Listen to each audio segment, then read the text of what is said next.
안녕하세요. 반갑습니다. 제 영상을 시청하시고자 클릭해 주셔서 감사드립니다. 이번 영상에서는 삼위일체 교리에 대하여 같이 묵상해 보도록 하겠습니다.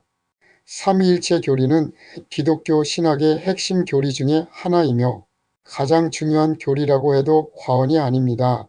이는 간단히 말하면 성부, 성자, 성령 하나님은 본질적으로 한 분이시며 새 위격으로 영원히 존재하신다는 교리입니다. 또한 이 삼위일체 교리는 기독교 신앙의 핵심을 이루며 하나님의 본질을 이해하는 데 있어서 중요할 뿐만 아니라 예수 그리스도의 신성과 인성을 이해하고 또한 성령의 역할을 이해하는 데 있어서 매우 중요한 교리 중의 하나입니다. 바로 이전의 영상에서 조금 설명을 하였기에 부족하다 싶어 좀 더 다루어 보고자 준비하였습니다. 바로 이전의 영상인 하나님의 이름 엘로힘, 장원 복수인가 삼위일체인가를 듣고서 이 영상을 시청하시면 좀 더 쉽게 이해가 되리라 봅니다. 안 보신 분은 이전 영상을 시청해 주시면 감사하겠습니다.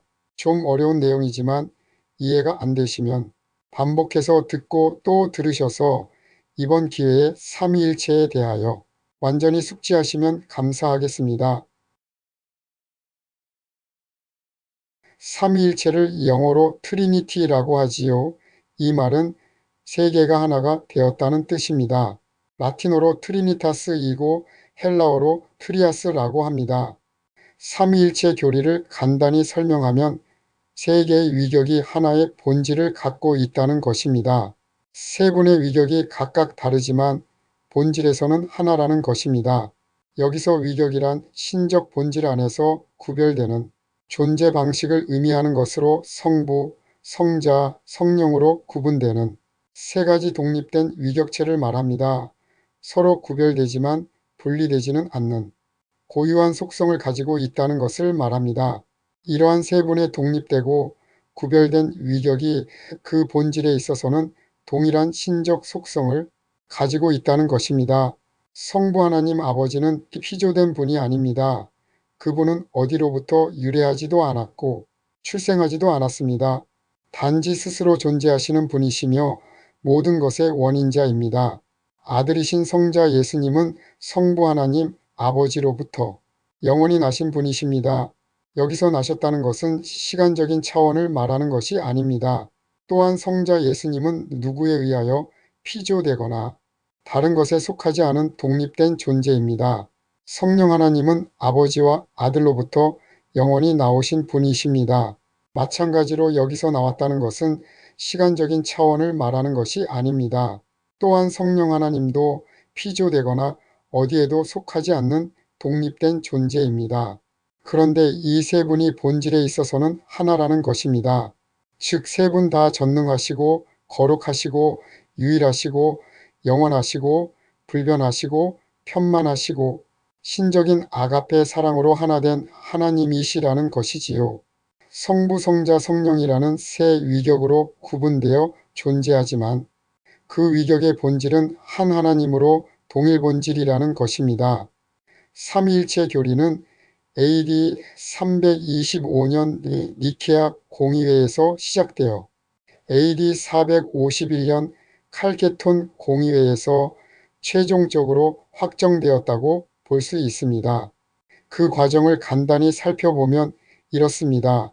AD 325년 니케아 공의회에서 예수 그리스도의 신성 교리를 확정하고 니케아 신경을 채택합니다. 그 내용을 간략하게 말하면 예수 그리스도가 성부 하나님과 동일한 본질을 가지신 하나님임을 선언함으로써 삼위일체 교리를 명확히 정의하게 되지요. 그러나 성령의 신성에 대해서는 언급하지 않았습니다.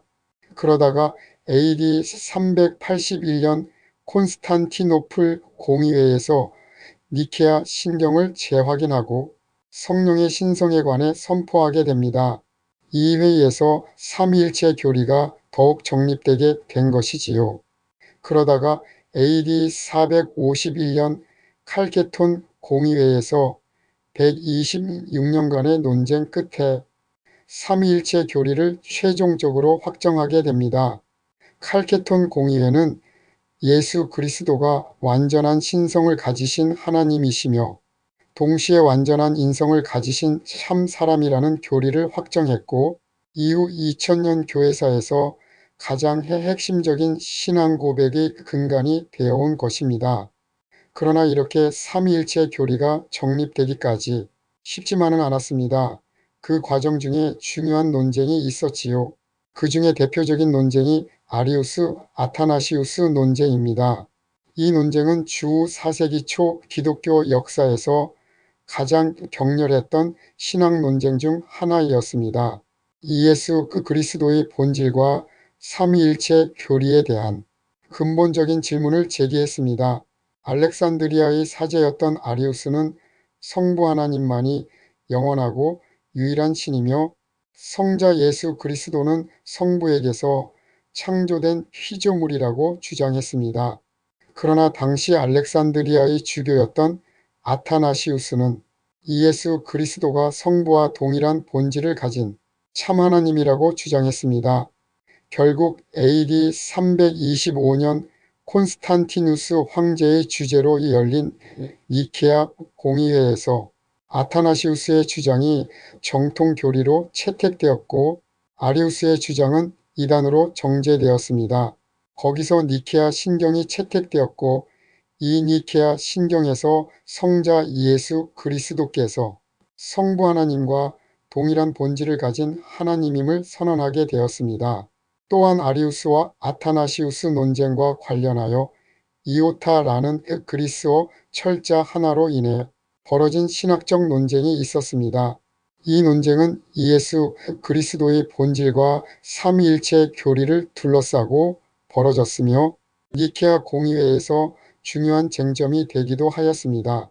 성자 예수 그리스도의 본질, 즉 그가 하나님과 동일한 본질인지 아니면 유사한 본질인지에 대한 신학적 논쟁이었습니다. 아리우스는 유사 본질을 주장하였습니다. 그는 유사 본질을 의미하는 그리스어 호모이우시오스를 말하면서 성자 예수 그리스도는 성부 하나님과 유사한 본질을 가지고 있다고 주장하였습니다. 이에 반하여 아타나시우스는 동일 본질을 주장하였습니다. 그는 동일 본질을 뜻하는 그리스어 호모우시오스를 말하며 성자 예수 그리스도는 성부 하나님과 동일한 본질을 가지고 있다고 주장하였습니다. 여기서 호모이우시오스와 호모우시오스 이 두 단어의 차이는 단지 그리스어 알파벳 이오타 하나였음을 알 수 있지요. 하지만 그 문자 하나 차이가 신학적으로는 엄청나게 컸던 것입니다. 왜냐하면 그 문자 이오타 하나로 인해 기독교의 핵심 교리인 삼위일체 교리가 정립되는 데 큰 영향을 주었기 때문입니다. 결국 성령님이 간섭하심으로 AD 325년 니케아 공의회에서 이 논쟁이 다루어지게 되었고, 유사본질 곧 호모이우시오스를 주장하던 아리우스가 이단으로 정제되고, 동일본질 곧 호모우시오스를 주장하던 아타나시우스의 주장을 정통 교리로 받아들이게 된 것입니다. 즉 성자 예수 그리스도는 하나님과 동일 본질이라는 것입니다. 현대 조직 신학에서는 페리코리시스 개념을 사용하여 삼위일체론을 재해석하고 있습니다. 이 페리코리시스는 삼위일체 하나님의 서로의 관계를 설명하는 아주 중요한 신학적인 개념입니다. 페리코리시스는 그리스어 페리 곧 주위를 둘러싸다와 코레시스 순환하다의 합성어로 삼위 하나님 곧 성부 하나님, 성자 하나님, 성령 하나님이 서로 안에 거하며 끊임없이 역동적인 관계를 맺으며 서로 침투하고 상호 교통하는 관계에 있음을 의미합니다. 페리코리시스라는 개념이 성경에 확연하게 나타난 것은 아니지만 페리코리시스는 삼위 하나님의 상호 침투와 내주 그리고 순환을 의미하며 이는 성부, 성자, 성령 하나님의 독립된 위격을 인정하면서도 그들의 일체성을 설명할 수 있게 해줍니다. 세 위격은 본질적으로 동등하며 서로 종속되지 않고 상호 내재와 침투 속에서도 각 위격의 고유성은 유지되며 이 페리코리시스를 통해 삼위일체의 일체성이 잘 설명되는 것이지요. 삼위일체는 인간의 제한된 이해력으로는 완전히 파악하기 어려운 신비로운 개념인 것입니다. 초대교회 당시에 삼위일체에 대한 이단들이 있었습니다. 크게 세 부류의 이단들이 있었습니다. 여기서 그들을 간략하게 소개해 드리겠습니다. 먼저 영지주의자들이 있었습니다. 그노시티즘이라고 합니다. 여기서 그노란 영적인 지식을 뜻하며 이들은 이 지식이 구원으로 나가는 수단으로 보았습니다. 이들의 특징은 영적 세계와 물질 세계를 철저히 구분합니다.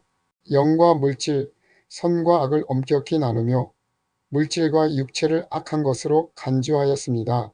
철저한 이원론주의자들이었지요. 이러한 영지주의의 영향으로 가현설이라는 이단 교리가 탄생하게 됩니다. 영어로 도케티즘이라고 합니다. 이들에 의하면 예수님은 실제 육체를 가진 것이 아니라 단지 육체처럼 보이는 환영이었다고 주장합니다. 어떻게 거룩한 신이 악한 인간의 육체에 들어올 수 있느냐라는 것이지요. 예수님은 진정한 인간의 몸을 가지지 않았으며 따라서 실제로 고난받거나 십자가에서 죽지 않았다고 주장합니다. 예수님의 신성은 인정하나 인성을 인정하지 않았던 것이지요. 예수님께서 십자가에서 죽으셨을 때 예수님의 거룩한 신성은 빠져나갔다는 것입니다. 좀 황당한 주장이지요. 다음은 에비온주의가 있었습니다. 이 종파는 성부 하나님께서 성자 예수님을 인간으로서 양자로 삼았다는 것입니다. 예수님을 메시아로는 인정했지만 그를 신성한 신적 존재가 아닌 다만 인간으로 보았습니다. 즉 예수님의 신성을 부인하고 인성만을 인정하였습니다. 그리고 마지막으로 사벨리스주의가 있었습니다. 이들은 양태론을 주장한 자들이었습니다. 양태론을 영어로 모달리즘이라고 합니다. 사벨리우스는 하나님이 오직 한 분이며 단일한 위격체라고 주장했습니다. 성부, 성자, 성령을 동일한 하나님의 다른 형태로 해석하였던 것이지요. 그는 하나님이 세 가지 다른 형태나 역할로 나타난다고 보았습니다. 아버지와 아들과 성령은 하나이지만 다르게 나타난다는 것입니다. 신은 한 분인데 각각 다른 상황에서 다른 모습으로 나타난다는 것입니다. 즉 어떤 때는 성부 하나님으로 어떤 때는 성자 예수님으로 어떤 때는 성령 하나님으로 나타난다는 것입니다. 여기서 문제가 되는 것은 위격이 다름을 인정하지 않는 것입니다. 모두 한 위격이라는 것입니다. 즉 성부 하나님의 위격과 성자 예수님의 위격과 성령 하나님의 위격이 하나라는 것입니다. 즉 하나의 위격만 있다는 것입니다. 사베리우스가 예를 들은 것은 태양은 하나의 덩어리지만 거기서 열과 빛을 낸다고 하면서 태양은 성부 하나님이고 열은 성령 하나님이고 빛은 성자 예수님이라는 것입니다. 이러한 양태로는 모순이 있습니다. 그것은 첫째 태양에서 나오는 빛, 열은 각각 태양의 일부분일 뿐이지만 성부 하나님, 성자 예수 그리스도, 성령 하나님은 각각 완전한 동일 본질의 한 하나님이라는 사실에 맞지 않는 것이지요. 그리고 두 번째로 태양의 구성 요소인 태양과 열과 빛은 서로 동등하지 않지만 삼위일체에서는 세 위격이 모두 동등하다는 것에 맞지 않는 것이지요. 마지막으로 태양, 빛, 열은 서로 분리될 수 있지만 삼위일체에서의 세 위격은 항상 동시에 존재하고 분리될 수 없다는 것에 맞지 않는 것이지요. 그래서 사벨리우스가 주장한 양태로는 이단 사상이임을 알아야 합니다. 또한 하나님이 시대나 상황에 따라 성부시대, 성자시대, 성령시대와 같이 다른 모습으로 나타난다는 설명도 양태론적 오류를 초래할 수 있으니 조심해야 합니다. 이와 비슷하게 어떤 목사님은 삼위일체론을 설명하면서 물이 고체, 액체, 기체로 변하는 것으로 삼위일체를 설명하기도 하고 새잎 클로버로도 설명하고 나무가 뿌리줄기 잎으로 된 것으로 설명하기도 합니다. 또 어떤 사람은 한 사람이 집에서는 아버지이고 학교에서는 교수이고 교회에서는 목사인데 결국 한 사람이다 라며 삼위일체를 설명합니다.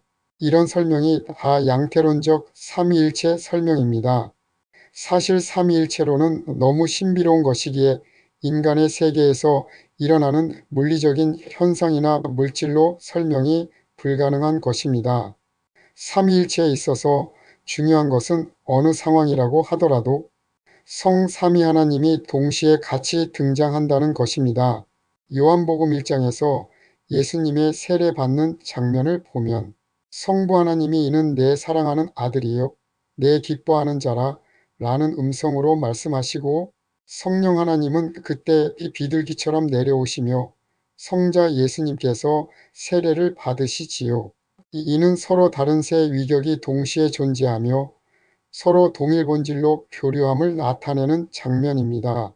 그러므로 위에서 말한 세 가지, 곧 영지주의적 가현설, 에비온주의, 사벨리우스의 양태론은 모두 이단적인 삼위일체에 대한 설명이기에 삼가주의가 필요합니다. 이러한 삼위일체가 주는 메시지가 있습니다.